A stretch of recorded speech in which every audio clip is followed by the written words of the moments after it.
This is Out of the Box with your host, Jonathan Clark. Out of the Box, Sunday nights at 9 on Q1043. Welcome back, Jonathan Clark. Well, we're in the studio with a guy, you know him as the co-founder of one of the most important alternative bands ever, Jane's Addiction, also Porno for Pyros, Satellite Party, many other cool musical projects. He is the creator of the Lollapalooza Festival, which is all around the world now, not just Chicago. And he has a new album. It's called Kind Heaven. He will be at the City Winery here in New York City, June 7th, 8th, 14th, and 15th. All the tour dates, PerryFarrell.com. He is the man. Perry Farrell, how are you? I'm doing great, Jonathan. Thanks for having me on the show. Absolutely. And I mentioned this before. I listened to the whole album. Fantastic. So congratulations. Thank you. A labor of love. Did it come to get together quickly? Did it? No, here's how it's working out. It's happening organically. So I started to conceive, this is something that I would like to pass on to younger musicians, that the more you take your time and the more you have fun, the better your project becomes. So I started to conceptualize Kind Heaven maybe 7 years ago. Wow. Yeah. Demos even, or no? It wasn't that. You know what I was doing? I was making PDFs of the story in my head.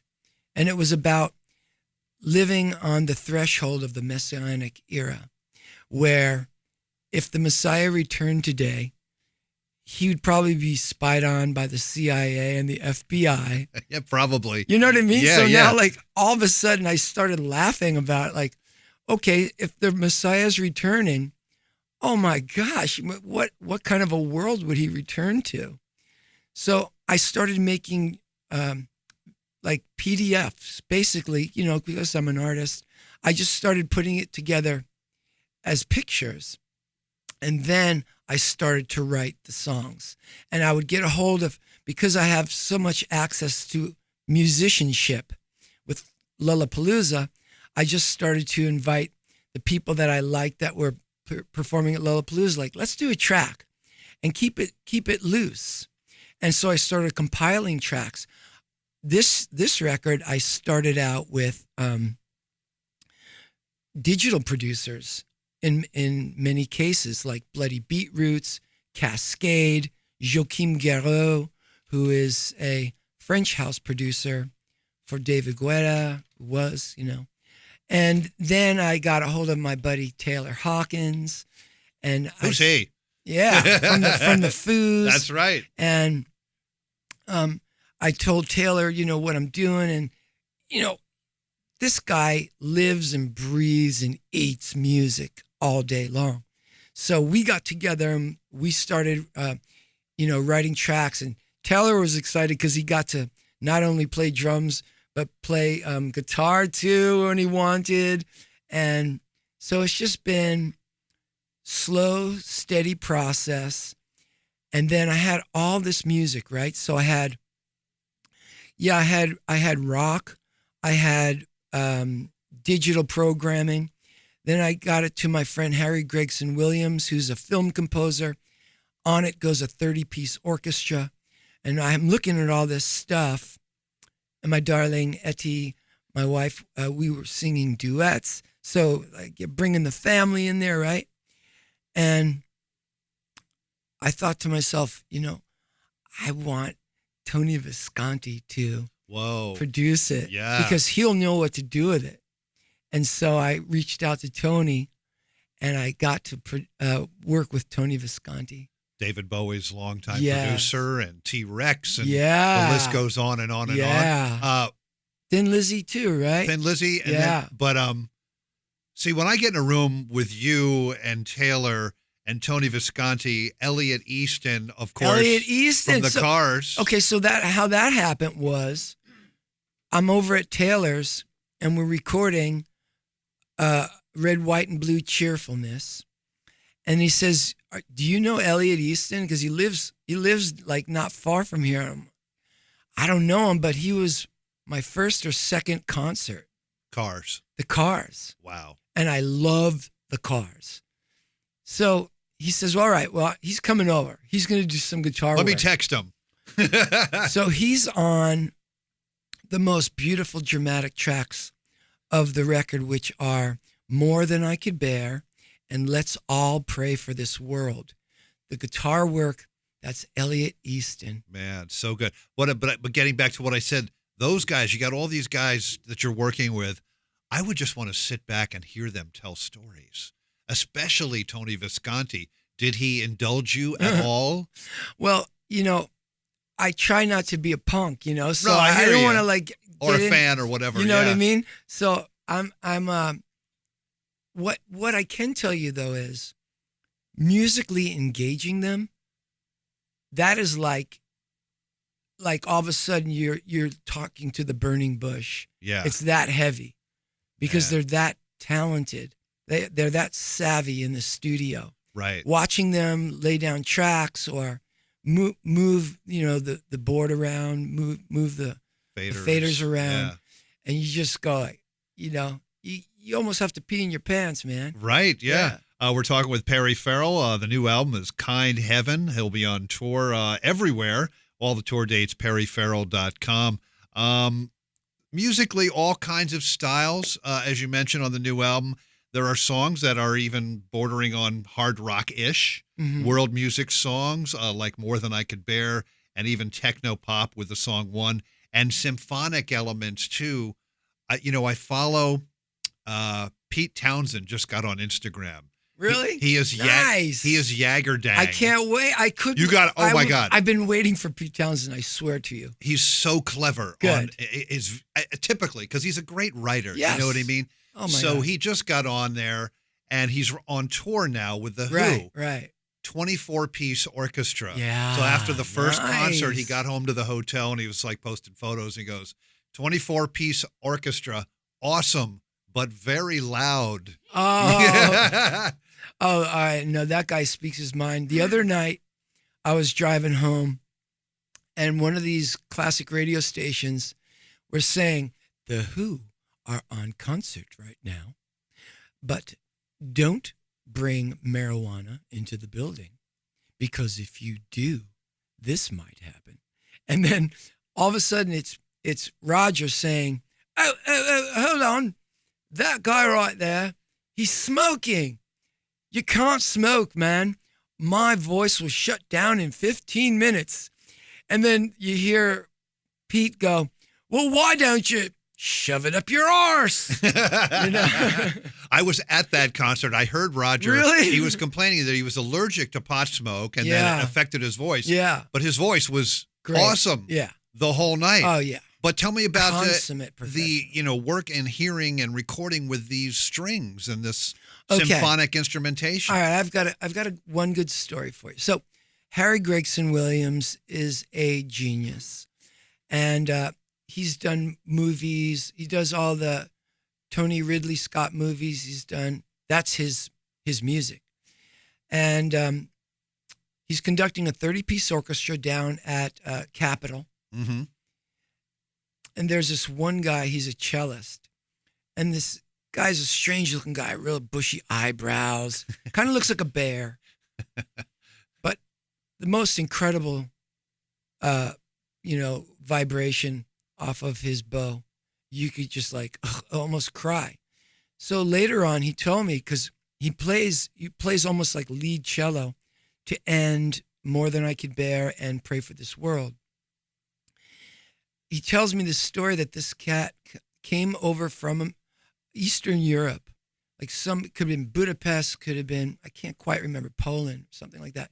But anyway, he's self-taught. He came to America, and he was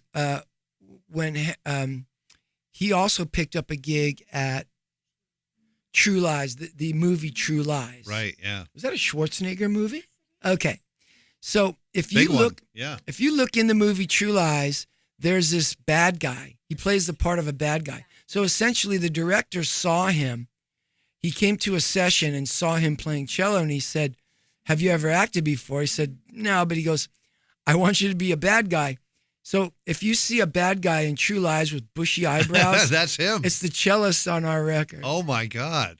It's the bathroom scene. Ah, very good. Okay, so Fight scene? The bathroom fight scene. So you're a guy. Thank you. You're a guy originally. Is it Queens? Flushing, yeah. Flushing, Queens. Yeah. When you come back to New York, when you come back to New York City. By the way, you have a really strong compression on this, don't you? Yes, we do. Okay. When you come back to New York City, any desire to go to the old neighborhood or see anything? Or Well, Shea Stadium's no longer there, I guess. You know. But, well, I'll tell you how it is for me, yeah. Jonathan. I drive in. On the left side, as we drive in, there's Jamaica Hospital. That's where I was born. Yeah. So everybody who's in the car, I say, you see that hospital right there? That's where I came into the world. Man. And so that's how it starts. So I will always, forever know that my humble beginnings were right there. And then we passed that incredible World's Fair globe. Yes. And then my heart starts to really tug. Now, somebody asked me recently, how would it be to go back to the old neighborhoods? Because I had great times, but I left New York after 6th grade. Right. But I want to go. I once got to go back to my house in Woodmere. I also lived in Woodmere, Long Island. Long Island, yeah. And it was so much smaller. That was in my mind, which tells you, like, when you go back to things after you're a kid, they're going to be really tiny. You're going to go, like, no, that was my house. So somebody once took me there, but I've never gone back to my house in Flushing. My house in Flushing, it was, my family ended in tragedy there. So I was moved out of there, but I still want to go back there. Yeah. And so when I find more time, I mean, you know, I'm returning here very soon to do a residency. City Winery, right? At the City Winery. Yeah. Again, it's start small. You know, I could very easily hold off for an arena, but I want to play before 350 to 500 people because I want to reacquaint myself. It's new material in part. I'm going to do old material too, but the new material, you want to work it out amongst friends almost. Once you lock it in like that, then you grow it. That's the best way to do it. But on my days off, I think I'm going to go back to the old neighborhood. Well, good. Yeah. Tell me about the live show, because I've read it's you want it to be an immersive experience. You know, yes. talk about what that will be, other than, say, performing the songs. All right. So, yeah, you know, now when we came up, I came up in 1982 as a professional musician. We didn't have the internet. The internet didn't start until approximately 1991, the same year as Lollapalooza. Yeah. And so the world changed at that time. And now the way we can entertain people, the way we can make art is, even though I know the free downloading thing, that was a drag for artists, but I still am inspired by the internet because of the way we can spread message with each other.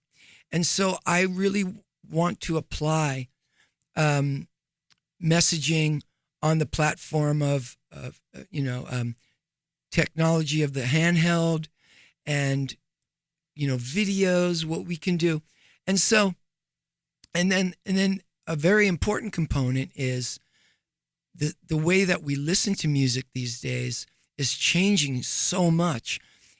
It was amazing when we came up with quadraphonic, you know, it went from mono, stereo, quadraphonic, right?